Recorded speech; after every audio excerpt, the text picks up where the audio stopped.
നിങ്ങൾ ചെന്നൈയിലെ തീർത്ഥണ്ണിലെ ന്യൂസ് കണ്ടായിരുന്നോ? കണ്ടിട്ടില്ലെങ്കിൽ അല്ലെങ്കിൽ ആ വീഡിയോ കണ്ടോ? ഒറിജിനൽ വീഡിയോ കണ്ടിട്ടില്ലെങ്കിൽ ഞാൻ എക്സ്പ്ലെയിൻ ചെയ്യാം. ഇനി കാണാൻ വേണ്ടി നിൽക്കണ്ട. കാരണം അത് കണ്ടു കഴിഞ്ഞാൽ ഒരു കുറച്ച് ദിവസം തന്നെ നിങ്ങളെ ആ ഒരു സീനൊക്കെ ഹോണ്ട് ചെയ്യാൻ സാധ്യതയുണ്ട്. അതായത് ഒരു 4 പേര് അടങ്ങുന്ന ഒരു ഗ്രൂപ്പാണ്. 4 അല്ല, കുറച്ച് ആളുകളുണ്ട്. ഇവർ സ്ഥിരമായിട്ട് റീൽസ് ഒക്കെ ഇടാറുണ്ട്. ഇവർ എന്ത് തീമിലാണ് റീൽസ് ഇടുന്നതെന്ന് വെച്ചാൽ, ഇവരെന്തോ ഒരു ഗ്യാങ് ആണ്, ഒരു റൗഡി ഗ്യാങ് ആണ്, അല്ലെങ്കിൽ അങ്ങനത്തെ ഒരു രീതിയിലുള്ള റീൽസുകളാണ്. അതായത് വെട്ടുക, കുത്തുക, ഇതിൻ്റെയൊക്കെ ഇങ്ങനത്തെ ഒരു രീതിയിലുള്ള റീൽസുകളാണ്. മീൻസ് അത് ചെയ്യുന്നതായിട്ടല്ല, വാളൊക്കെ വീശി കാണിക്കുക, അങ്ങനത്തെ എന്തോ അവര് ഒരു ടെറർ ടീമാണ് എന്നുള്ളൊരു ധാരണ ഇത് കാണുന്നവർക്ക് ഉണ്ടാകണം എന്നുള്ള രീതിയിലുള്ളൊരു റീലാണ് അവർ സ്ഥിരം. അങ്ങനെ 3-4 റീൽസ് കണ്ടു അവരങ്ങനെ ചെയ്യുന്നത്. അതിലുള്ള റീൽസ് നമുക്ക് കണ്ടിട്ട് വരാം.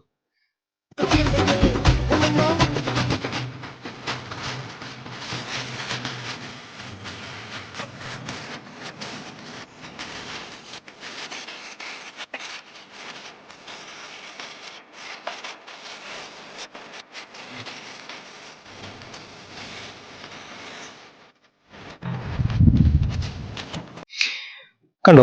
അപ്പം ഇതാണ് ഇവരുടെ ഒരു തീം. വെട്ടുക, കുത്തുക, ഇടിക്കുക, ചവിട്ടുക, ഇങ്ങനത്തെ സംഭവം. എന്നിട്ട് ഇവരൊരു ട്രെയിനെ കയറി. ചെന്നൈയിൽ നിന്ന് തീർത്ഥണ്ണിക്ക് വരുന്ന ട്രെയിനാണെന്നാണ് പറയുന്നത്. ന്യൂസിൽ ഞാൻ ഒരു ന്യൂസ് വീഡിയോ കണ്ടേ. ഈ ഒറിജിനൽ വീഡിയോ ഞാൻ കണ്ടു, അതിൻ്റെ കൂടെ ഒരു ന്യൂസ് വീഡിയോ കണ്ടു. അപ്പോൾ ഈ അവിടുത്തെ ഏതോ ഒരു പോലീസ് ഓഫീസർ ആൾ പറയുന്നതാണ്, ചെന്നൈയിൽ നിന്ന് തിരുത്തണിക്ക് വരുന്ന ട്രെയിനിൽ ഇവന്മാർ 4 പേരുണ്ടായിരുന്നു. അതിൽ ഒറീസക്കാരൻ ഏതോ ഒരു പയ്യെന്നേ പറയാൻ പറ്റുള്ളൂ. ഒരു 25 വയസ്സോ 30 വയസ്സ് താഴെ ആൾക്ക് ഏജ് ഉള്ളൂ. ആള് നമ്മൾ അതിഥി തൊഴിലാളി എന്നൊക്കെ പറയുന്ന രീതിയിൽ ഇവിടെ ജോലിക്കെന്തോ വന്ന ആളാണ്. ഇവന്മാര് അവിടെ ഇരുന്ന് വണ്ടിയിരുന്ന് മീൻസ് ട്രെയിനിൽ ഇരുന്ന് കള്ളു കുടിക്കുക, വാക്കത്തി വീശുക, ഇത്തരത്തിലുള്ള കലാപരിപാടികളായിരുന്നു. ഇവൻ മേ ബി എതിർത്ത് കാണും, അല്ലെങ്കിൽ അത് ചെയ്യരുതെന്ന് പറഞ്ഞു കാണും. തിരുത്തണ്ണിൽ ഇറങ്ങി. ഞാൻ ആ വീഡിയോ കണ്ടപ്പം കണ്ട സീനിൽ ഉള്ള സ്ഥലം എനിക്ക് തോന്നുന്നത് ഈ റെയിൽവേ ക്വാർട്ടേഴ്സ് പോലുള്ള സംഭവങ്ങളുണ്ടല്ലോ, അതായത് ചെറിയ ചെറിയ ക്വാർട്ടേഴ്സ് പോലുള്ള ചെറിയ ചെറിയ വീടുകൾ, അതിൽ ഏതൊരു വീടിന്റെ പുറവശോ എന്തോ ആണ്. അവിടെ ഈ ഒറീസക്കാരൻ ഇരിക്കുന്നു, ഒരുത്തൻ വീഡിയോ എടുക്കുന്നു, വേറൊരുത്തൻ നോക്കി നിൽക്കുന്നു. രണ്ടവന്മാര് നമ്മൾ ഇറച്ചിക്കടയിലൊക്കെ ഇറച്ചി കിട്ടുന്ന കത്തിയില്ലേ, നല്ല വീതിയുള്ള കത്തി, അതിൻ്റെ അറ്റം തുമ്പിങ്ങനെ വളഞ്ഞിരിക്കുന്ന കത്തി, ഇങ്ങനൊരു കത്തി വെച്ചിട്ട് ആദ്യം ഞാൻ കാണുന്നത് ഇവൻ അവിടെ ഇരിക്കുന്നു, ഒരുത്തൻ വെട്ടുക. ആദ്യത്തെ വെട്ട് ഇവരുടെ ചെവിക്കാൻ കൊണ്ട്, ഈ ചെവിയുടെ മേളിൽ കൊണ്ടിട്ട് പൈപ്പിൽ നിന്ന് വെള്ളം വരുന്നതല്ല ബ്ലഡ് വരുന്നത് അതുപോലെ. അതായത് അവന്റെ ഷർട്ടിൽ ഇങ്ങനെ ഒഴുകി ഫുള്ള് വീണിട്ട് ഈ വാക്കത്തി വെച്ച്, അതായത് ഈ കഴിഞ്ഞ ആഴ്ച പാലക്കാട് ഒരാളെ തല്ലിക്കൊന്നില്ലേ, വടി വെച്ച് തല്ലിക്കൊന്നു. ഈ വടിക്ക് പകരം ഒരു വാക്കത്തിയാണ് ഉപയോഗിക്കുന്നതെന്ന് ആലോചിക്കേ. വാക്കത്തി വെച്ച് ഇങ്ങനെ വീശുകയല്ല, വെട്ടുക, അതായത് ആഞ്ഞു വെട്ടുക ചെയ്യുന്നത്. ഇത്തരത്തിലാണ് അവർ ചെയ്യുന്നത്. ഇതേ കാര്യങ്ങൾ തന്നെയാണ് അവർ റീൽസിലും ചെയ്യുന്നത്. മേ ബി അവർക്ക് ഇഷ്ടപ്പെട്ടില്ലായിരിക്കും. ഈ കള്ളും കഞ്ചാവും അടിച്ചിരിക്കുന്ന ടീംസ് ആയിരിക്കും. എന്ത് ചെയ്യാൻ പറ്റും? ഇന്നത്തെ തലമുറയിലുള്ള പിള്ളേരൊക്കെ ഇങ്ങനെയാണ് വളർന്നു വരുന്നതെന്ന് പറഞ്ഞാൽ എനിക്ക് മനസ്സിലാകത്തേ. അതായത് മനുഷ്യന് വേദന എടുക്കുന്ന ഇവന്മാർക്ക് വേദന എടുത്താൽ പോലും അറിയാൻ പറ്റുന്നില്ലെങ്കിൽ എന്ത് ചെയ്യാൻ പറ്റുക? ഇങ്ങനെയുള്ള സാധനങ്ങളിലേക്ക് ബോധം പോവും. അതാണ് പ്രശ്നം. എനിക്ക് നിലവിൽ ഇനി പറയാനുള്ളത്, ഇനിയുള്ള തലമുറയിലെ പിള്ളേരെ വളർത്തുക എങ്ങനെ ചെയ്യുമ്പം ഈ ആരെങ്കിലും എന്തെങ്കിലും ചെയ്യും എന്ന് പറഞ്ഞിട്ട് മര്യാദ പഠിപ്പിക്കരുതെന്നേ. അതായത് ഞാൻ പറയുന്നത് മനസ്സിലാകുന്നുണ്ടെന്ന് തോന്നുന്നു. ഇപ്പം നിങ്ങൾ കുറ്റം ചെയ്താൽ ഇന്നിടത്തുനിന്ന് ഒരാൾ നിങ്ങളെ ശിക്ഷിക്കും, ഇത്തരത്തിലല്ല. കുറ്റം ചെയ്യാതിരിക്കുന്നതിന്റെ കാരണം കുറ്റം ചെയ്യുന്നത്, അതായത് നമ്മളെപ്പോലെ തന്നെ അവർക്കും വ്യക്തിപരമായിട്ടുള്ള അവകാശങ്ങളുണ്ട്. ആ അവകാശങ്ങൾ മീൻസ് നമ്മളത് ഹനിക്കാൻ പാടില്ല. അല്ലെങ്കിൽ നമുക്ക് വേദന എടുത്താൽ, നമ്മളെ ഒരാൾ തല്ലിയാൽ നമുക്ക് വേദന എടുക്കുന്നുണ്ട്, അതുകൊണ്ട് തന്നെ നമ്മൾ മറ്റൊരാളെ തല്ലാൻ പാടില്ല, അല്ലെങ്കിൽ അവനെ ഉപദ്രവിക്കാൻ പാടില്ല. ഇത്തരത്തിലുള്ള കാര്യങ്ങളെ പറഞ്ഞു കൊടുക്കണ്ട. അല്ലാതെ അവനെ ഉപദ്രവിച്ചാൽ നിനക്ക് അവിടെ ചെല്ലുമ്പോൾ മറ്റേത് കിട്ടുകയല്ല, അല്ലെങ്കിൽ ഇവിടെ ചെല്ലുമ്പോൾ ഇങ്ങനെ കിട്ടും എന്ന് പറയുകയല്ലല്ലോ ചെയ്യണ്ടേ. ഇപ്പം പിള്ളേരെ ഇപ്പൊ യന്ത്രമായിട്ട് വേണേൽ വളർത്താം. അതായത് പഠിത്തം മാത്രം കൊടുത്തിട്ട് എന്താ പറയുന്നേ, പഠിത്തം കഴിഞ്ഞിട്ട് ഇറങ്ങുമ്പോഴത്തേനും ഒരു പൈസ ഉണ്ടാക്കുന്ന ഒരു മെഷീനായിട്ട്, അല്ലെങ്കിൽ ഒരു ജോലി ചെയ്യുന്ന ഒരു റോബോട്ടായിട്ട് നിങ്ങൾക്ക് വളർത്താം. പക്ഷെ ഞാൻ ചോദിക്കുന്നത്, ഈ സമൂഹത്തിൽ ഇവർ ഏത് രീതിയിലായിരിക്കും നിലനിൽക്കാന്ന് എങ്ങനെ പറയാൻ പറ്റുക? കാരണം നമ്മളിപ്പോൾ പറയുന്നത് വെച്ചിട്ട് നോക്കുകയാണെങ്കിൽ നമ്മുടെ വീട്ടിൽ അല്ലെങ്കിൽ നമ്മൾ ഉൾപ്പെടെയുള്ള എല്ലാ ആളുകളും സമൂഹത്തിന്റെ ഒരു സൊസൈറ്റിയുടെ പാർട്ടാണ്. നമ്മുടെ സമൂഹത്തിന്റെ ഭാഗമാണ്. ഈ സമൂഹത്തിന് ദ്രോഹം ഉണ്ടാക്കുന്ന ഒരു രീതിയിലാണ് നമ്മൾ വളർന്നു വരുന്നതോ അല്ലെങ്കിൽ നമ്മുടെ കുട്ടികൾ വളർന്നു വരുന്നതോ. അങ്ങനെ സംഭവിച്ചാൽ എന്തായിരിക്കും അവസ്ഥ? ഒന്ന് ആലോചിച്ച് നോക്കി. ഇതിപ്പോ എനിക്ക് തോന്നുന്നത് ഈ അടുത്ത് കണ്ടു, മിനിങ്ങാന്ന് കണ്ടത്, ഒരാളെ പോസ്റ്റ് കെട്ടിട്ടിട്ട് തല്ലുക. കാരണം എന്തോ ആയിക്കോട്ടെ, എനിക്കറിയില്ല. എനിക്ക് തോന്നിയിട്ടുള്ളത് ഈ ഇന്നത്തെ സൊസൈറ്റിയിലുള്ള ആൾക്കാർക്ക് അല്ലെങ്കിൽ നമ്മൾ ഒരു ഭൂരിഭാഗം ആൾക്കാർക്ക് ഈ നിയമം പെട്ടെന്ന് നടപ്പാവില്ല എന്നുള്ളൊരു അങ്ങനത്തെ ഒരു മൈൻഡ് സെറ്റിലേക്ക് വന്നോ ഇല്ലയോ എന്ന് എനിക്കൊരു സംശയമുണ്ട്. അതായത് നമ്മളൊരു കേസ് കൊടുത്താൽ അത് കേസ് എടുക്കാനുള്ള ബുദ്ധിമുട്ട്, ഇനി കേസ് കോടതിയിൽ വിധി വരാനുള്ള ബുദ്ധിമുട്ട്, ഇതിങ്ങനെ നീണ്ടു പോകുന്നതിൻ്റെതായ പ്രശ്നങ്ങൾ. അല്ലെങ്കിൽ ഇതിലൊന്നും കാര്യമില്ല, പോലീസിനോട് പറഞ്ഞിട്ട് കാര്യമില്ല, കോടതിയിലോട്ട് പറഞ്ഞിട്ട് കാര്യമില്ല, അവർ ശിക്ഷ വിധിക്കില്ല, അല്ലെങ്കിൽ അവർക്ക് തോന്നിയ പോലെ ചെയ്യുള്ളൂ എന്നൊരു അത്തരത്തിലുള്ളൊരു ചിന്താഗതി നമുക്ക് മനുഷ്യർക്ക് വന്നിട്ടുണ്ടോ എന്ന് എനിക്ക് സംശയമുണ്ട്. കാരണം ഇത്തരത്തിലുള്ള ഒരു ഇതുകൊണ്ടായിരിക്കാം ശിക്ഷകൾ തന്നെ ചെയ്യാമെന്നുള്ളൊരു ചിന്ത വരുന്നത്. ഈ ആൾക്കൂട്ട കൊലപാതകം അല്ലെങ്കിൽ ആൾക്കൂട്ട വിചാരണ എന്ന് പറയുന്ന കാര്യങ്ങൾ ഇപ്പം എത്ര തവണയായി? ഇപ്പം ഒരു മാസമായിട്ട് ഇതിങ്ങനെ സ്ഥിരം കേട്ടോണ്ടിരിക്കുക.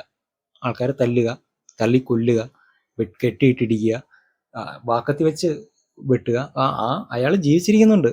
അയാളുടെ ഒരു വീഡിയോ കണ്ടിട്ട് വരാം ജസ്റ്റ്.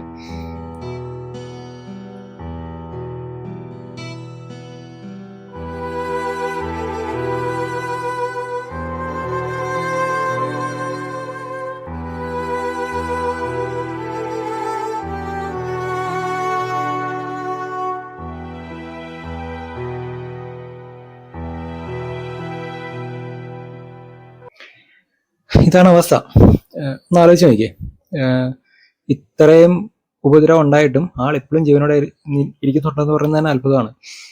കാരണം അത് കണ്ട സഹിക്കില്ലെന്നേ. ആ ഒരു ഫുള്ള് മുഖം എല്ലാം കംപ്ലീറ്റ് ശരീരം ഫുള്ള് ചോര കുളിച്ച് നിൽക്കുക. എന്നിട്ട് ഏറ്റവും അവസാനം ഈ കണ്ടു നിൽക്കുന്നവരത്തും തംസപ്പ് കാണിക്കുക, സൂപ്പർ ആയിട്ടുണ്ടെന്ന്. റീൽസ് എടുക്കുകയാണ്. അവന്മാർ തന്നെ ഷൂട്ട് ചെയ്ത വീഡിയോ ആണിത്. ആ ഷൂട്ട് ചെയ്ത വീഡിയോ എനിക്ക് തോന്നുന്നത് കെ അണ്ണാമലൈ എന്നാന്ന് തോന്നുന്നു. അയാള് തമിഴ്നാട്ടിലെ ഏതൊരു പൊളിറ്റീഷ്യനാണ്, BJP-യുടെ ആണെന്ന് തോന്നുന്നു. ആളുടെ ഒരു വെരിഫൈഡ് അക്കൗണ്ടാണ് ഫേസ്ബുക്കിലാണെന്ന് തോന്നുന്നു. ആൾ ഈ വീഡിയോ ഇട്ടിട്ടുണ്ട്. ഒരു ഈ സെൻസറിങ്ങും ഇല്ലാതെ ആ വീഡിയോ ഇട്ടിട്ടുണ്ട്. അത് കാണരുത്, കാണണം ഞാൻ ഒരിക്കലും സജസ്റ്റ് ചെയ്യില്ല. ഇനി അങ്ങനെ കാണണം നിർബന്ധമുള്ളവർക്ക്. പക്ഷെ ഞാൻ പറഞ്ഞില്ല, ഇത് നമ്മൾ കണ്ടു കഴിഞ്ഞാൽ നമുക്ക് സഹിക്കില്ലെന്നേ. ഇപ്പം ഒന്നാലോചിച്ച് നോക്കിയാൽ ചില സമയത്ത് നമുക്ക് ഫുഡിന് വേണ്ടിയിട്ട് നമ്മൾ കഴിക്കുന്നത് ആണെങ്കിൽ പോലും ചില ഇറച്ചിക്കടലൊക്കെ പോയിരുന്ന കോഴിയൊക്കെ കൊല്ലുമ്പോൾ നമുക്ക് എന്തോ ഒരു ബുദ്ധിമുട്ടുണ്ട്. നമ്മൾ കഴിക്കും കേട്ടോ, കഴിക്കില്ല എന്നല്ല പറയുന്നത്. ഇത് ആഹാരത്തിന് വേണ്ടിയിട്ട് നമ്മൾ ജീവികളെ കൊല്ലാറുണ്ട്. അത് കാലങ്ങളായിട്ടുള്ള സംഭവമാണ്, അല്ലാതെ നമ്മൾ പുതുതായിട്ട് കണ്ടുപിടിച്ച കാര്യമൊന്നുമല്ല. പക്ഷെ ഒന്ന് ആലോചിച്ച് നോക്കുക, സഹജീവി നമ്മളെപ്പോലെ തന്നെ ഇത്തരത്തിൽ ജീവിക്കുന്ന നമ്മുടെ അതേ ജനിസിലുള്ള അല്ലെങ്കിൽ ആ ഒരു ഹോമോസപ്പിയൻ എന്ന് പറയുന്ന സാധനം തന്നെ അത്തരത്തിൽ ആ ഒരു ആളെ തന്നെ ഉപദ്രവിക്കുക, വെട്ടി. അതായത് റീസൺ ഒന്നുമില്ല. നമ്മൾ മനുഷ്യനെ കൊന്നിട്ട് ഒരാൾ കഴിക്കുന്നൊന്നുമില്ല. കാനിബലിസം നമ്മുടെ നാട്ടിലൊന്നും അങ്ങനത്തെ സംഭവമൊന്നുമില്ല. പക്ഷെ ഒന്ന് ആലോചിച്ച് നോക്കിയേ, ഒരുത്തനെ വെട്ടുക വെറുതെ റീൽസ് എടുക്കാൻ വേണ്ടിയിട്ട് ഒരുത്തനെ വെട്ടുക. എന്താ അവസ്ഥ? അപ്പൊ ഈ പോലീസുകാരൻ പറയുന്ന കേട്ട് നോക്കാം എന്താ സംഭവം. திருத்தணி ட்ரெயின் வந்த பிறகு கட்டாயப்படுத்தி அவருக்கு இறக்கி விட்டு அந்த ஒடிசா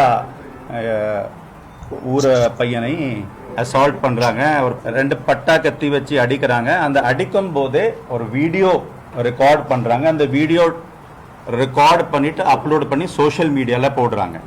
இதுதான் இந்த கேஸுடைய, உங்களுக்கு ஏற்கனவே தெரிஞ்சிருக்கும், இதுதான் இந்த கேஸுடைய சம்மரி. இதுதான் நடந்திருக்குது. இதுதான் കേസുடைய ബേസിക് ഡീറ്റെയിൽസ്.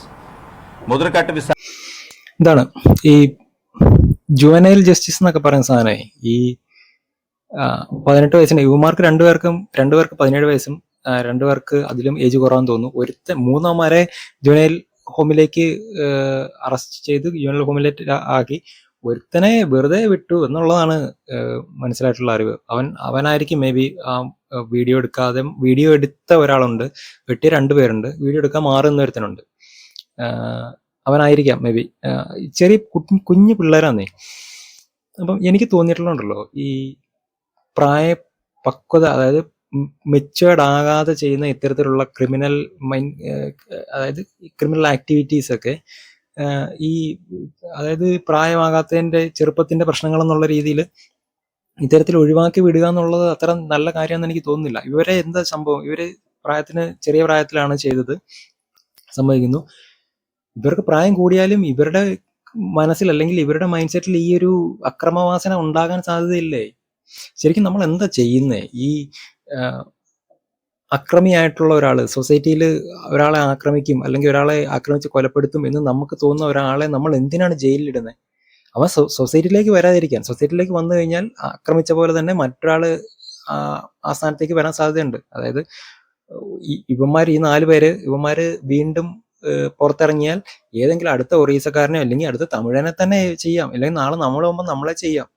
മനസ്സിലായില്ലേ? അപ്പൊ ഇത്തരത്തിലുള്ള ആൾക്കാരെ സൊസൈറ്റിയിലേക്ക് അല്ലെങ്കിൽ സമൂഹത്തിലേക്ക് ഇറക്കി വിടാതിരിക്കുകയാണ് ജയിലിൽ പിടിച്ചിടുക എന്ന് പറഞ്ഞുകൊണ്ട് ചെയ്യുന്നത്. ഇപ്പം ഇത്രയും ഏജ് കുറവാണെന്ന് പറഞ്ഞ് ജയിലിൽ പിടിച്ചിടാതിരിക്കുക എന്ന് പറയുമ്പോൾ ഇനിയിപ്പോൾ ഏജ് കൂടി കഴിയുമ്പോഴത്തേനും ഇവന്മാർ എന്തൊക്കെ ചെയ്യും? ഇനി അടുത്തത് ചെയ്യാൻ വേണ്ടിയിട്ട് നമ്മൾ വെയിറ്റ് ചെയ്യണോ ഇവനെയൊക്കെ പിടിച്ച് ശിക്ഷിക്കാൻ വേണ്ടിയിട്ട്? ഇനി 18 വയസ്സായിട്ട് അവന്മാർ പോയിട്ട് ഇതുപോലെ ആരെങ്കിലും വെട്ടിയിട്ട് വരട്ടെ എന്നിട്ട് ചെയ്യാന്ന് പറഞ്ഞാൽ വേണ്ട, ജുവനൽ ആ ഒരു ഇത് കൊടുക്കുക. 18 വയസ്സുമാർക്ക് എപ്പോഴാണോ ഏജ് ഇവന്മാർ മെച്ചുവേർഡ് ആകുന്നത് അപ്പോൾ പിടിച്ച് എന്താണെന്ന് കൊടുക്കുക, അടുത്ത ശിക്ഷ കൊടുക്കുക. അല്ലെങ്കിൽ ഈ ഒരു കുറെ വലിയൊരു വർഷത്തേക്ക് ഇവന്മാരെ പിടിച്ചങ്ങ് ഇടുക. മേ ബി അമ്മമാർ നന്നാകും അങ്ങനെ നമുക്ക് ഉറപ്പൊന്നും പറയാൻ പറ്റില്ല. അങ്ങനെ നന്നായ ആൾക്കാരുണ്ട്. അതിനാണല്ലോ നമ്മൾ ഈ ശിക്ഷ എന്ന് പറയുന്നത്. അല്ലാതെ രാവിലെ വൈകിട്ടും ഫുഡ് കൊടുക്കുന്നതല്ല. ഒരു കാര്യം, നമുക്ക് ഫ്രീഡം എന്ന് പറയുന്ന സാധനമാണ് നമുക്ക് ഏറ്റവും വാല്യുബിൾ ആയിട്ടുള്ളതെന്നാണ് നമ്മുടെ ഒരു പൊതുവെ എല്ലാവർക്കും അങ്ങനെയാണ്. നമ്മളൊരു മുറിയിൽ പൂട്ടിയിട്ട് കഴിഞ്ഞാൽ നമുക്ക് ബുദ്ധിമുട്ടാണ്. ഇതേ കാര്യം തന്നെയാണ് അവിടെ ചെയ്യുന്നത്. അവിടെ ആക്ടിവിറ്റീസ് ഇല്ല എന്നല്ല പറയുന്നത്, പക്ഷെ നമുക്ക് എപ്പോഴും എല്ലാ സ്വാതന്ത്ര്യവും കിട്ടണമെന്ന് നിർബന്ധമില്ല. അങ്ങനെ സ്വാതന്ത്ര്യം കിട്ടാതിരിക്കുമ്പോഴാണ് നമ്മൾ ചെയ്തതിൻ്റെ ശിക്ഷയാണിത് എന്നുള്ള ബോധം നമുക്ക് വരുന്നത്. അല്ലാതെ ഒരിടത്ത് ചെന്നിട്ട് രാവിലെ ഉച്ചയ്ക്കും വൈകിട്ടും ഫുഡ് കിട്ടുക എന്ന് പറയുന്നത് നല്ല കാര്യമല്ല അല്ലെങ്കിൽ അങ്ങനെ ചിന്തിക്കുന്ന ആൾക്കാരാണെങ്കിൽ ഇതാണ് പ്രശ്നം. ഫ്രീഡം ഇല്ലായ്മയാണ് പ്രശ്നം. ഫ്രീഡം നമ്മുടെ നാട്ടിൽ കൂടെ എല്ലാ ഫ്രീഡമായിട്ട് നടന്നിട്ട് ഒരുത്തിനെ ഫ്രീഡം ഇല്ലാതെ ആ അവസ്ഥയിലാക്കിയതിന്റെ റീസൺ അവൻ മറ്റൊരുത്തന്റെ ഫ്രീഡത്തിൽ അല്ലെങ്കിൽ അവന്റെ അവകാശങ്ങളിൽ ഇടപെട്ടിട്ടുണ്ടായിരിക്കാം, തല്ലിയിട്ടുണ്ടായിരിക്കാം, പ്രശ്നങ്ങൾ ഉണ്ടാക്കിയിട്ടുണ്ടായിരിക്കാം. അതുകൊണ്ടല്ല നമ്മൾ ചെയ്യുന്നത്. അപ്പൊ ഇത്തരത്തിലുള്ള കാര്യങ്ങളൊക്കെ ഇനി പുതിയ തലമുറയിൽ ഇനി വരുന്ന പിള്ളേരെങ്കിലും ഈ ആരെങ്കിലും എന്തെങ്കിലും ചെയ്യും എന്ന് പറഞ്ഞിട്ട് ഈ നന്മ പഠിപ്പിക്കാതിരിക്കാന്നേ. അതാണ് എനിക്ക് പറയാനുള്ളത്. കാരണം നന്മ എന്തിനാണ് ചെയ്യുന്നത്? നമ്മുടെ സഹജീവിയാണ്, അവനെ ഉപദ്രവിക്കരുത്. നമ്മളെ ഉപദ്രവിച്ചാൽ നമുക്ക് എന്താണോ ഫീൽ ചെയ്യുന്നത് അതേ ഫീൽ തന്നെയാണ് അവനുണ്ടാകുന്നത്. അവനെ ഉപദ്രവിക്കരുത്, അവനെ തല്ലരുത്, അവനെ അനാവശ്യമായിട്ട് ഇറിറ്റേറ്റ് ചെയ്യരുത്, അല്ലെങ്കിൽ ശല്യപ്പെടുത്തരുത്. ഇത്തരത്തിലുള്ള കാര്യങ്ങളൊക്കെ ഇങ്ങനെ വേണം പറഞ്ഞു കൊടുക്കുക. അല്ലാതെ ശല്യപ്പെടുത്തിയാൽ അങ്ങോട്ട് ചെല്ലുമ്പം മുക്കിക്കയറ്റും, ഇവിടെ ചെല്ലുമ്പോഴത്തേനും തിളച്ച എണ്ണയിട്ട് മുക്കും, ഇങ്ങനല്ല പറഞ്ഞു കൊടുക്കുന്നത്. അല്ലെങ്കിൽ നന്മ ചെയ്യുന്നത് എന്തിനാന്ന് ചോദിച്ചാൽ നന്മ ചെയ്യുമ്പോഴത്തേനും അങ്ങോട്ട് ചെന്ന് കഴിഞ്ഞാൽ ഏതാണ്ട് കിട്ടും, പുഴ ഒഴുകി വരും എന്നങ്ങനല്ല പറഞ്ഞു കൊടുക്കണ്ടേ. അതായത് നമുക്കൊരാൾ നാളെ ചെയ്ത് തരുമ്പോൾ നമുക്ക് എന്താണോ ആ ഒരു മാനസികാവസ്ഥ, ഒരു ബുദ്ധിമുട്ടുള്ള ഒരു സ്ട്രഗിൾ ചെയ്യുന്ന ഒരു സമയത്ത് നമ്മൾ ഒരാൾ ഹെൽപ്പ് ചെയ്താൽ നമുക്കുണ്ടാകുന്ന ഒരു സന്തോഷം അല്ലെങ്കിൽ ഒരു സമാധാനം ഒക്കെ ഇല്ലേ? ഇതേ സമാധാനമാണ് നമ്മൾ മറ്റൊരുത്തനെ ഹെൽപ്പ് ചെയ്യുമ്പോൾ അവനും ഉണ്ടാകുന്നതെന്നുള്ള കാര്യങ്ങളാണ് പറഞ്ഞു കൊടുക്കണ്ടേ. അല്ലാതെ ഇത്തരത്തിലുള്ള ഒരു വിദ്യാഭ്യാസം എന്ന് പറയുന്ന സാധനം എന്തിനാണെന്ന് ഇപ്പോഴും മനസ്സിലായിട്ടില്ല. അതായത് ജോലി കിട്ടാനും സർട്ടിഫിക്കറ്റ് കിട്ടാനും മാത്രമുള്ള ഒരു സാധനമായി മാറിയിട്ടുണ്ട്. ഇത് എവിടെ വർക്കൗട്ട് ചെയ്യണം, ഈ വിദ്യ എന്ന് പറയുന്ന സാധനം അഭ്യസിക്കണോ അല്ലെങ്കിൽ അത് എവിടെ എങ്ങനെ ഉപയോഗിക്കണമെന്ന് പോലും അറിയാൻ വയ്യാത്ത ആൾക്കാരാണെന്ന് എനിക്ക് തോന്നിയിട്ടുള്ളത്. വളരെ കഷ്ടമുള്ള കാര്യമാണ്. കാരണം ഈ വീഡിയോയുടെ ആ ഒരു ഇത് പോയിട്ടില്ലെന്നേ. ഒന്ന് ആലോചിച്ച് നോക്കിയേ. നിങ്ങൾ അവന്റെ ഒരു മാനസികാവസ്ഥ ഒന്ന് ആലോചിച്ച് നോക്കിയേ. 4 പേര് കൂട്ടം കൂടി നിന്ന് രണ്ടമാര് വലിയ വാക്കത്തി പോലുള്ള സാധനം വെച്ചിട്ട് വെട്ടുക. ഇവന് ഓടാൻ പോലും പറ്റില്ല, അവൻ ഇരുന്ന് കൊള്ളുകയാണ് ആ വെട്ട് മൊത്തം, എന്നിട്ട് മറിഞ്ഞു വീഴുക. ഒന്ന് ആലോചിച്ച് നോക്കിയേ. പറഞ്ഞിട്ട് കാര്യമൊന്നുമില്ല. ഈ കാര്യങ്ങൾ, ഈ ഡ്രഗ് പോലുള്ള കാര്യങ്ങൾ ഒന്നെങ്കിൽ ഇത് പ്രോപ്പറായിട്ട് കൺട്രോൾ ചെയ്യാനുള്ള എന്തെങ്കിലും മാർഗം വേണം, അല്ലെങ്കിൽ ഇത്തരത്തിലുള്ള ഈ ആൾക്കാരെ പിടിച്ചകത്തിട്ടിട്ട് പിന്നെ വിടണ്ട. അതാണ് ഞാൻ പറയുന്നത്. ഇങ്ങനെയുള്ള ലഹരിയും സാധനങ്ങളും ഉപയോഗിച്ചിട്ട് പൊതുസമൂഹത്തിന് ശല്യമാകുന്നവൻ നാളെ ഇവനെ ശിക്ഷിച്ചിട്ട് വിട്ടാലും ഇല്ലെങ്കിൽ 10 ലക്ഷം രൂപ അവന് ഇതും ഒരു 2 വർഷം തടവും കഴിച്ചാൽ 2 വർഷം കഴിഞ്ഞാൽ ഇവന് ഇത് തന്നെ ചെയ്യാൻ സാധ്യതയില്ലേ? പിന്നെ അടുത്ത് ചെയ്യാൻ വേണ്ടിയിട്ട് എന്തിനാണ് അവരെ ഇറക്കി വിടുന്നത്? മനസ്സിലായില്ലേ? അതാണ് ഈ പ്രശ്നം. ഇതൊക്കെ എന്ത് ചെയ്യാൻ പറ്റുമെന്ന് അറിയത്തില്ല. ആരുടെ അടുത്ത് പോയി ഇതിനൊക്കെ എന്താണ് ഒരു പ്രതിവിധി എന്നറിയത്തില്ല. ഇങ്ങനെ നടന്നുകൊണ്ടിരിക്കുക. ഇന്നിപ്പോ കഴിഞ്ഞു, ഇനി നാളെ കഴിഞ്ഞാൽ മറ്റന്നാളോ ഇനി എന്തൊക്കെ ന്യൂസുകൾ വരാനിരിപ്പുണ്ട്. ന്യൂ ഇയർ ആണ്, ഇന്ന് പടക്കം പൊട്ടിയും ബഹളമാണ് ഇവിടെ നടക്കുന്നുണ്ട്. ഇതിനിടയ്ക്ക് ഇനി എന്തൊക്കെ സംഭവിക്കാൻ പോകുന്നു? ഇനി മറ്റേ കൊച്ചിയിൽ എന്തോ വലിയ പ്രോഗ്രാം കാര്യങ്ങൾ നടക്കുന്നു, നാളെ അറിയാം ഇനി അതിനകത്ത് എന്തൊക്കെ സംഭവിച്ചിരുന്നത്. ഇതാണ് പ്രശ്നം. അതായത് എന്താ പറയുന്നത്, ഇപ്പം നമ്മൾ മനുഷ്യരാണെന്നോ, മിനിമം എല്ലാവരും മനുഷ്യരായിട്ട് തന്നെ വളർത്താൻ ശ്രമിക്കുന്നേ. ഈ ഇനിയെങ്കിലും വളർന്നു വരും തലമുറ, അല്ലാതെ നമ്മൾ ഈ പഠിച്ചതോ പണ്ടുണ്ടായിരുന്ന കാര്യങ്ങളോ ഇങ്ങനത്തെ കാര്യങ്ങളെക്കാൾ കൂടുതൽ ഒരു മനുഷ്യൻ എങ്ങനെയാണ്, മനുഷ്യത്വം എന്താണ്, ഒരുത്തനോട് എങ്ങനെ ബിഹേവ് ചെയ്യണം, അല്ലെങ്കിൽ അവന് ഇഷ്ടമല്ലെങ്കിൽ വേണ്ട, അവനോട് മിണ്ടണ്ട, അവന്റെ മുഖത്ത് നോക്കണ്ട, അവനെ ചിരിച്ചു കാണിക്കേണ്ട, ഒരു പ്രശ്നമില്ല. പക്ഷെ അവനെ ഉപദ്രവിക്കണം എന്നുള്ള ചിന്താഗതിയോ, അല്ലെങ്കിൽ ഇത്തരത്തിൽ അവൻ വേറൊരു നമ്മളെപ്പോലൊരു ജീവി അല്ല എന്നുള്ളൊരു ചിന്താഗതിയിലേക്കൊക്കെ എന്തിനാ വരുത്തുന്നത്? അങ്ങനെയൊക്കെ വന്നു കഴിഞ്ഞാൽ നാട് നശിച്ചു പോവല്ലേ. ഇത് എന്തോ വളരെ ഭയങ്കര ഒരു മൈൻഡിൽ ഭയങ്കര ഒരു ഹോണ്ട് ചെയ്യുന്നുണ്ട് ആ ഒരു വീഡിയോ. ഞാനത് ചിലരോട് ഈ കാര്യങ്ങൾ പറഞ്ഞപ്പോഴത്തേനും അവരെ വീഡിയോ എന്തെന്ന് ചോദിച്ചപ്പോൾ ഞാൻ പറഞ്ഞത് കാണണ്ടെന്ന് പറഞ്ഞു. എന്നാലോചിച്ച് നോക്കി, അത് കണ്ടു കഴിഞ്ഞാൽ നമുക്ക് 3-4 ദിവസത്തിന് ആകപ്പാടെ ഒരു ഡിസ്റ്റർബ് ആകുന്നത്, നമ്മുടെ മൈൻഡൊക്കെ ആകപ്പാടെ ഇതായി പോകും. എന്ത് ചെയ്യാൻ പറ്റും? ഒന്നെങ്കിൽ ഈ നിയമവ്യവസ്ഥകൾ, നിയമം ഇവരെ ശിക്ഷിക്കും, അല്ലെങ്കിൽ നിയമം പ്രോപ്പറായിട്ട് കാര്യങ്ങൾ ചെയ്യും എന്നുള്ള ഒരു ബോധം മനുഷ്യനുണ്ടാകണം, ഒന്നെങ്കിൽ ആദ്യം ചെയ്യേണ്ടത്. ഇനി അതല്ലെങ്കിൽ ഈ പറയുന്ന പോലീസ്, അല്ലെങ്കിൽ ഈ ജീവനും സ്വത്തിനും സംരക്ഷണം നൽകാമെന്നാണല്ലോ. നമ്മുടെ ജീവന സൗകര്യം സംരക്ഷണം ഇല്ല ഇത്തരത്തിലുള്ള ആൾക്കാരെങ്കിൽ ഇതെങ്ങനെ സംരക്ഷിക്കാൻ പറ്റും? ഇത്തരത്തിലുള്ള ഒരുത്തം വന്ന് നമ്മുടെ ജീവൻ ആപത്താണെങ്കിൽ അവനെ ഈ ജുവനൈൽ ലോ വെച്ചിട്ട് എന്ത് ചെയ്യാൻ പറ്റും? അതാണ് ഈ പ്രശ്നം.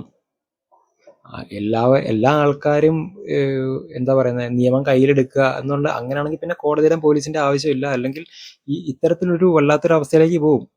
നിയമം എന്ന് പറയുന്ന സാധനം അത് കോടതിയും പോലീസും കാര്യങ്ങളും മാത്രമായിട്ട് ഡീൽ ചെയ്യേണ്ട കാര്യങ്ങളല്ലേ. ഇതിപ്പം ഈ പറയുന്ന പോലെ ഒരുത്തരം ഒരു കുറ്റം ചെയ്തു കഴിഞ്ഞാൽ അവനെ നാട്ടുകാരെല്ലാം കൂടെ ശിക്ഷിക്കുക, അല്ലെങ്കിൽ കുറ്റം ചെയ്തോ ഇല്ലയോ എന്നുള്ളൊരു സംശയത്തിന്റെ പേരിൽ ശിക്ഷിക്കുക, ഇത്തരത്തില് റിയാക്ട് ചെയ്തു എന്നുള്ള രീതിയിൽ വെട്ടിപ്പരിക്കേൽപ്പിച്ച് അങ്ങനെ പോവുക, എന്നിട്ട് അവനൊന്നും പ്രോപ്പറായിട്ട് ശിക്ഷയും കിട്ടുന്നില്ല എന്നുള്ള അവസ്ഥ ഒന്ന് ആലോചിച്ച് നോക്കി. ഇങ്ങനെ പോയി കഴിഞ്ഞാൽ ഈ പറയുന്ന പോലെ ഒട്ടും ഒരു അരക്ഷിതാവസ്ഥ, അല്ലെങ്കിൽ ഇത്തരത്തില് സമൂഹത്തിൽ ജീവിക്കാൻ പറ്റത്തില്ലാത്ത അവസ്ഥയിലേക്ക് പോകും സമൂഹം എന്നാണ് എനിക്ക് തോന്നുന്നത്. ഇതാണ് പറയാനുള്ളത്. വീഡിയോ ഇഷ്ടപ്പെട്ടെങ്കിൽ ലൈക്ക് ചെയ്യുക, ഇഷ്ടപ്പെട്ടില്ലെങ്കിൽ ഡിസ്ലൈക്ക് ചെയ്യുക. ഇഷ്ടപ്പെട്ടാലും ഇഷ്ടപ്പെട്ടില്ലെങ്കിലും നിങ്ങളുടെ കമൻറ്റ് ചെയ്യുക, അഭിപ്രായങ്ങൾ കമൻ്റായിട്ട് പറയുക. നന്ദി.